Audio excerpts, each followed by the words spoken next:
Okay, so this is the part one of the exam, like one of the tools I'm gonna create, and I'm covering, sorry, it's my dog. I'm covering the first section for exam one.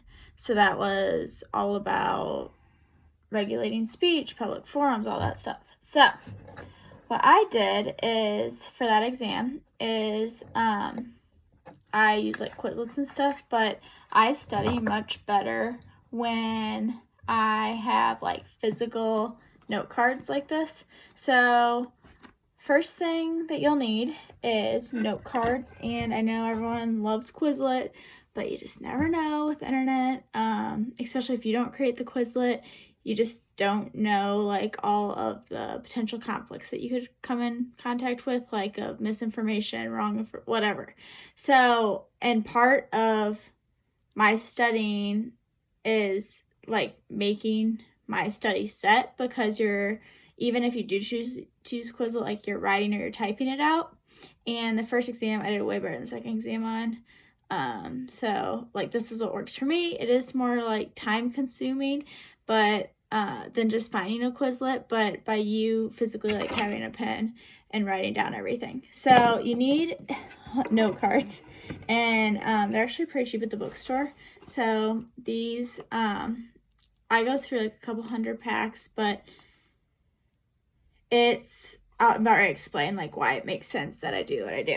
And I did really well on the first exam, which is probably how future exams will be when they're in class. So we got a couple different like things here. So I made like off my Quizlet that I made like physical note cards. And so I get the lined ones, and what you do is, so these are like not just cases, like the one liner, like they're not just cases, because key to understanding cases is understanding the entirety of them. So like this one says what Jones could have argued. Like, so you have to know the Jones case in order to understand what he could have argued. And on the back it says the chilling effect, it scares people from doing something, but it was content neutral, so it wouldn't have gotten. So that makes sense, but only if you know the Jones case. So this is like more like questions like that, or like what is common law. So like I know in the first section he'll have like theories, or like what is self-governance theory, what is the marketplace of ideas theory. And if you're able to write that in your own words, and then when you finish these and you go to study these laws that get handed down over and over again by judges. So like just stuff like that. And there's like the big C and like the little C common laws. There's, I'm trying to think, person who has a case against them, like just basic stuff, especially for the first exam, about US law, because I know like when I was first in his class, I was very overwhelmed about like just the language that he uses, because I was not familiar with that. So just like basic stuff for that. So once you understand, like, so you have like the basic stuff of what you understand, like what is common law, what self-governance theory, or like the first two lectures where he has, let me hear, like civil law, constitution, statutes, like all that, like you understand that terminology, then you can build up on that and start to understand cases. And then once you, so the cases, so this is like cases right here, sorry.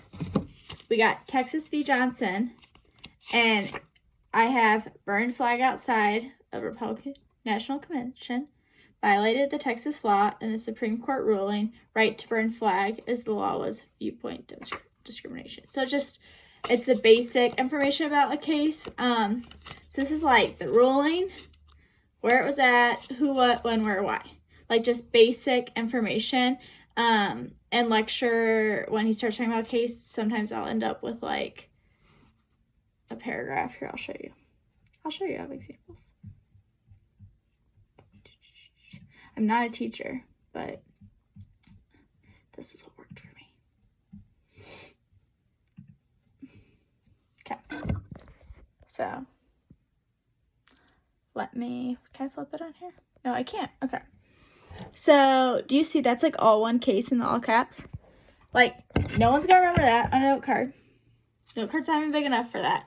So if it's like details about a case, and it's not just the ruling, like key details, because I know that like for matching you only need like one-liners, and like that's helpful, but it's also a lot more helpful if you have like details, if you know who Papish is, or if you know who, like the basic, like that she was this, you know, girl who had this editorial at Mizzou, and they like more than the ruling, it will give you like more. First of all, you can recall things easier if you're like Papish. Oh, girl that went to Mizzou, girl that had the crazy editorial, like stuff like that.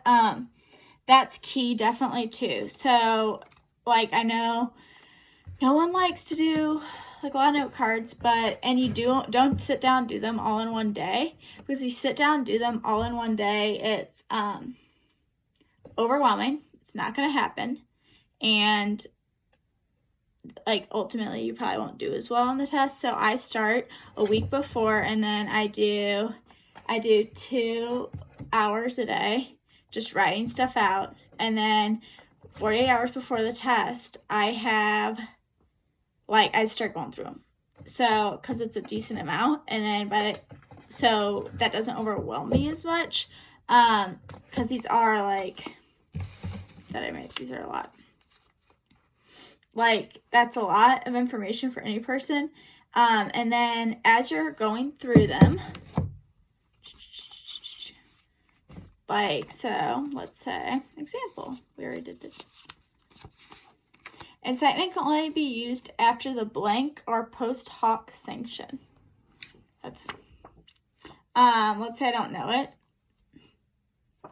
So after the fact, so when it can be used, can't be used after, that's just like one of the basic. Let's say I don't know it, and that was in my own words.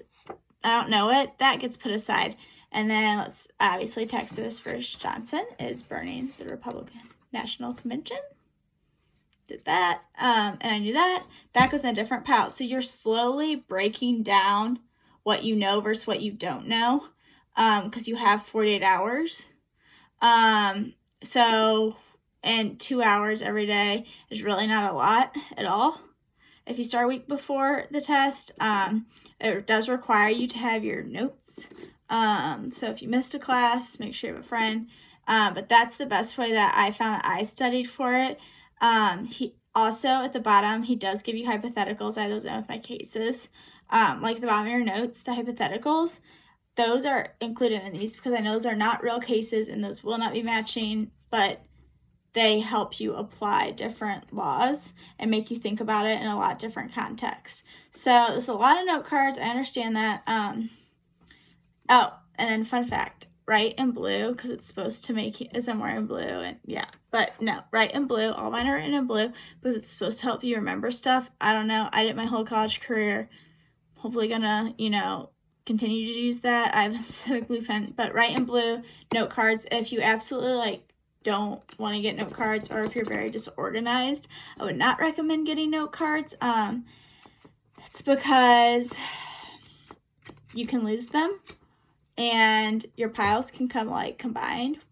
And then your notes can be on whatever with note cards, which is nice. So you don't have to, you don't have to have your notes on a computer, which I know with Quizlet's it's a lot easier to copy and paste. But at least with that, then you don't have to, you don't have to have your notes written out on a computer, because I know everyone does it differently.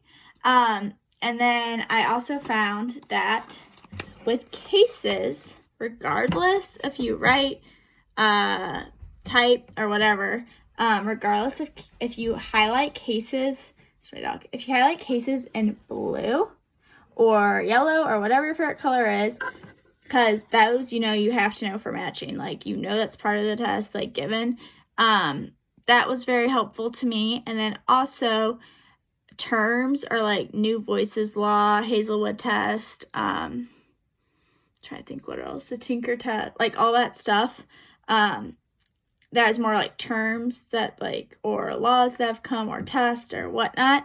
I highlighted those in a different color, because those are more than likely going to appear on the exam as well.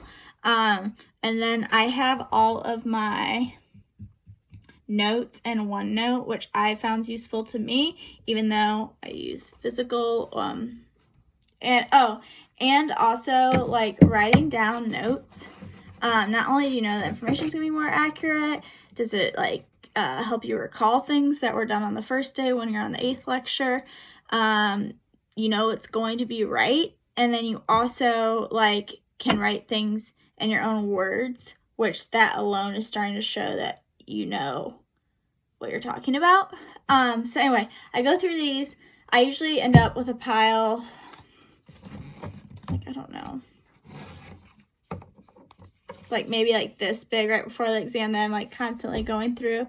And then that's when, if you have a study mate, you can get together with them and then like you talk through the cases or like that you still obviously have trouble recalling. And just, I can, like, for me personally, talking at first about cases that I have no idea about, like, is not helpful.